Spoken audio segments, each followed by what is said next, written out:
সাত সকালে তুমুল বৃষ্টি। আবহাওয়ার আপডেট আপনাদের জানাই। গাঙ্গেয় পশ্চিমবঙ্গের নিম্নচাপ ফুঁসছে। অত্যন্ত জোরালো এই নিম্নচাপের জেরেই গতকাল রাত থেকেই টানা বৃষ্টি চলছে। দফায় দফায় ভারী থেকে অতি ভারী বৃষ্টি কলকাতা, পার্শ্ববর্তী অঞ্চল এবং দক্ষিণবঙ্গের একের পর এক জেলায় ভারী থেকে অতি ভারী বৃষ্টি। আর এই রাতভর বৃষ্টিতেই কলকাতার বিভিন্ন রাস্তা জলমগ্ন হয়ে পড়েছে। সকালেই নেমে এসেছে বিকেলের আধার। একেবারে মেঘাচ্ছন্ন আকাশ, একটানা বৃষ্টি চলছে। জলমগ্ন কাকুরগাছি আন্ডারপাস। সাত সকালে রাস্তায় বেরিয়ে দুর্ভোগ। জলমগ্ন হয়ে পড়েছে উত্তর কলকাতার বিভিন্ন অংশ। মানিকতলা, উল্টোডাঙ্গা, পাতিপুকুর আন্ডারপাস, কাকুরগাছি সহ বিভিন্ন অংশ এবং দক্ষিণ কলকাতাতেও জলমগ্ন একাধিক এলাকা। আজ দিনভর বিক্ষিপ্ত বৃষ্টি চলবে এভাবেই এমনটাই পূর্বাভাস। তার কারণ নিম্নচাপ শক্তি বৃদ্ধি করেছে। ছবি আপনারা দেখছেন এই মুহূর্তে শহর কলকাতার মানিকতলা, উল্টোডাঙ্গা আন্ডারপাসের ছবিও আপনাদের দেখাচ্ছি। আর একই সঙ্গে ঠনঠনিয়া কালীবাড়ি চত্বর, সেখানেও একেবারে জলমগ্ন রাস্তা। সপ্তাহের কাজের দিন সকাল থেকেই রীতিমতো দুর্ভোগ নিত্যযাত্রীদের। বেলা যত বাড়বে এই দুর্ভোগ আরও বাড়বে, সেটা বলাই যায়। অয়ন ঘোষাল আমাদের প্রতিনিধি রয়েছেন আমাদের সঙ্গে সরাসরি। অয়ন, কি পরিস্থিতি? রাত ভোর বৃষ্টি চলেছে, এই মুহূর্তে শহরের রাস্তাঘাটের কি ছবি?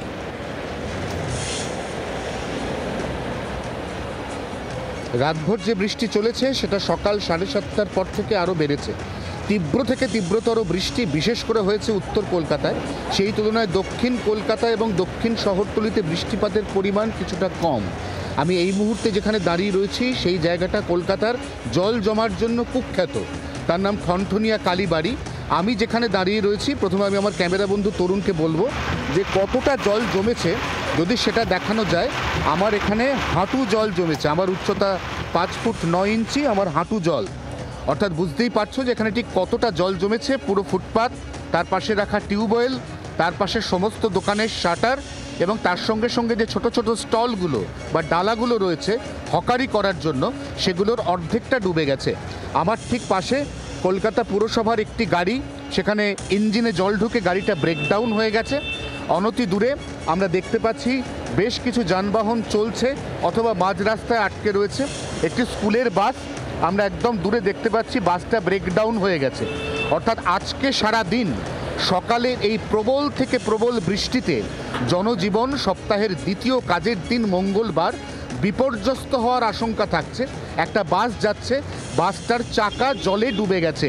তাহলেই বুঝতে পারছো এই অঞ্চলে এই মুহূর্তে কতটা জল।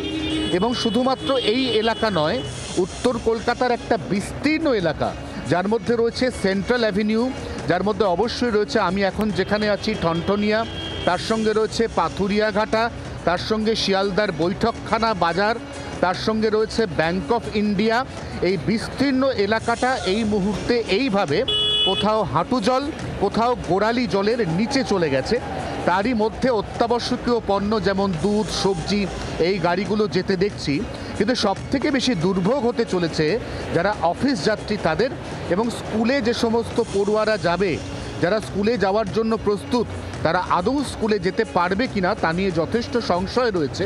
কারণ এখনও পর্যন্ত মুষলধারে বৃষ্টি উত্তর কলকাতার একটা বিস্তীর্ণ অংশ জুড়ে চলছে।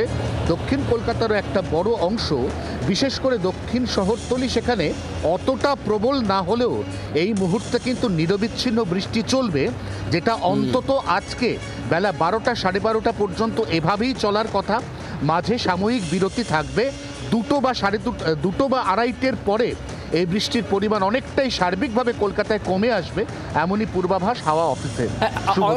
এই আবহাওয়ার পূর্বাভাস একটু তোমার কাছ থেকে জানবো, তবে তার আগে তোমার মাধ্যমে এই ছবিটা আমি আরও একবার দেখাতে চাইছি দর্শকদের। যে ছবি আপনারা দেখছেন এই মুহূর্তে ঠনঠনিয়া কালীবাড়ি চত্বর থেকে অয়ন ঘোষাল আমাদের প্রতিনিধি তুলে ধরছে। একেবারে জল থই থই এলাকা, পুরো রাস্তা জলমগ্ন এবং হাঁটু জল। সেই হাঁটু জলের মধ্যে দিয়েই সকালবেলা দৈনন্দিন কাজে বেরোতে হচ্ছে। চূড়ান্ত দুর্ভোগের মধ্যে পড়ছেন মানুষ, সেটা বলাই যায়। এটা শুধুমাত্র ঠনঠনিয়া কালীবাড়ি চত্বরের ছবি নয়, এই ছবি সংলগ্ন উত্তর কলকাতার বিভিন্ন অংশে, যেটা অয়নও জানাচ্ছিল। এবং এই জলমগ্ন পরিস্থিতির মধ্যেই দিন শুরু হচ্ছে, বৃষ্টি চলছে একটানা এবং সেই বৃষ্টি রাতভর চলার পর আজ সকাল থেকে সেই বৃষ্টির পরিমাণ আরও বেড়েছে। সেই ছবি আপনাদের তুলে ধরছি। একদিকে ঠনঠনিয়া কালীবাড়ি চত্বরের ছবি, অন্যদিকে উল্টোডাঙ্গা, আন্ডারপাস, মানিকতলা, উত্তর কলকাতার বিভিন্ন অংশ। দক্ষিণ কলকাতাতেও বৃষ্টি চলছে, তবে তুলনামূলকভাবে বৃষ্টির পরিমাণ বেশি উত্তর কলকাতায়। একই রকমভাবে বৃষ্টি চলছে দক্ষিণবঙ্গের বিভিন্ন জেলায়। ঠিক এই জায়গাতেই জানতে চাইব, নিম্নচাপ অত্যন্ত জোরালো, আবহাওয়া দপ্তরের পূর্বাভাস ঠিক কি বলছে? এই বৃষ্টি যেভাবে বৃষ্টি চলছে গতকাল রাত থেকে, সেটা কতক্ষণ কন্টিনিউ করবে কলকাতা এবং দক্ষিণবঙ্গের বাকি জেলাগুলোতে?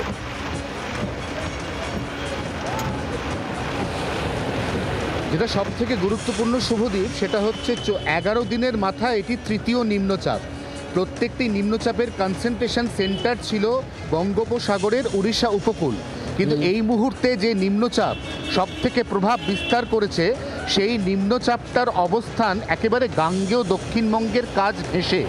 এবং তার থেকেও যেটা গুরুত্বপূর্ণ বিষয়, এই গোটা সিস্টেম অর্থাৎ নিম্নচাপটা এটা অনেকটাই গাঙ্গেয় দক্ষিণবঙ্গের দিকে ঝুঁকে আছে, যেটা আজ বিকেলের পরে পশ্চিমাঞ্চলের জেলা হয়ে প্রথমে ঝাড়খণ্ড এবং তারপর ছত্তিশগড় গিয়ে বিলীন হওয়ার কথা। যেহেতু মৌসুমি বায়ু অত্যন্ত সক্রিয়, অর্থাৎ দুটি মৌসুমি অক্ষরেখা, তার সঙ্গে এই নিম্নচাপ, এই ত্রাহ্য স্পর্শে প্রবল থেকে প্রবল বৃষ্টি অন্তত আজকে বেলা 12টা সাড়ে 12টা পর্যন্ত দক্ষিণবঙ্গের প্রায় প্রত্যেকটি জেলাতে ঘুরিয়ে ফিরিয়ে হতে চলেছে। কলকাতা এই মরশুমে এখনও পর্যন্ত সবথেকে বেশি বৃষ্টি পেল, তার কারণ বিগত 21 দিন অর্থাৎ বর্ষা দক্ষিণবঙ্গে প্রবেশের পর থেকে আজই প্রথম কলকাতার বিভিন্ন প্রান্তে জল দাঁড়ালো। উত্তর কলকাতা যে জায়গা থেকে দাঁড়িয়ে আমি এই মুহূর্তে তোমার সঙ্গে কথা বলছি, সেই জায়গাতে জল নামার ক্ষেত্রে শুধুমাত্র কলকাতা পুরসভার নিকাশি ব্যবস্থা নয়, গঙ্গার জোয়ার ভাটা এটাও কিন্তু অনেকাংশে ম্যাটার করে। কারণ উত্তর কলকাতার বিস্তীর্ণ অংশ বাগবাজার ঘাট দিয়ে যেভাবে গঙ্গা গেছে, সেখানে যতক্ষণ না পর্যন্ত জোয়ার সরে যাচ্ছে ততক্ষণ একটাও লক গেট খোলা যাবে না, তাহলে হিতে বিপরীত হবে। গঙ্গার জল আবার ব্যাকফ্লো করে এই অঞ্চলকে অধিকতর প্লাবিত করবে। অতএব সেভাবেই আমরা অপেক্ষা করছি। সকাল 7:58 এই লক গেটগুলি খুলে দেওয়ার কথা, তখন এই জল সরতে পারে যদি এই প্রবল বর্ষণ এবং সেই সঙ্গে বৃষ্টির পরিমাণও কমতে হবে অবশ্যই। এবং সেক্ষেত্রে বৃষ্টির পরিমাণ যদি অব্যাহত থাকে, একই রকম থাকে বা বাড়ে, এই দুর্ভোগ যে বাড়বে এবং সেক্ষেত্রে জনজীবনেও যে ব্রেকডাউন আসতে পারে সপ্তাহের কাজের দিনে, সেটা বলাই যায়। অয়ন, তোমাকে অনেক ধন্যবাদ। অয়ন, যে ছবিটা দেখাচ্ছে সেটা ঠনঠনিয়া কালীবাড়ি চত্বরের ছবি। সেখানে একাধিক গাড়ি, পুরসভার একটি গাড়ি সহ আরও একাধিক গাড়ি, সেখানে ইঞ্জিন ব্রেকডাউন, চূড়ান্ত জল, একেবারে চাকা ডুবে যাচ্ছে গাড়ির। সেই পরিস্থিতিতেই গাড়ি এগোচ্ছে, আর সেখানেই সমস্যা। একই রকমভাবে উত্তর কলকাতার বিভিন্ন রাস্তা থেকে এই ছবি উঠে আসছে এই মুহূর্তে। বাংলার আওয়াজ, বাঙালির আবেগ, জি 24 ঘন্টা।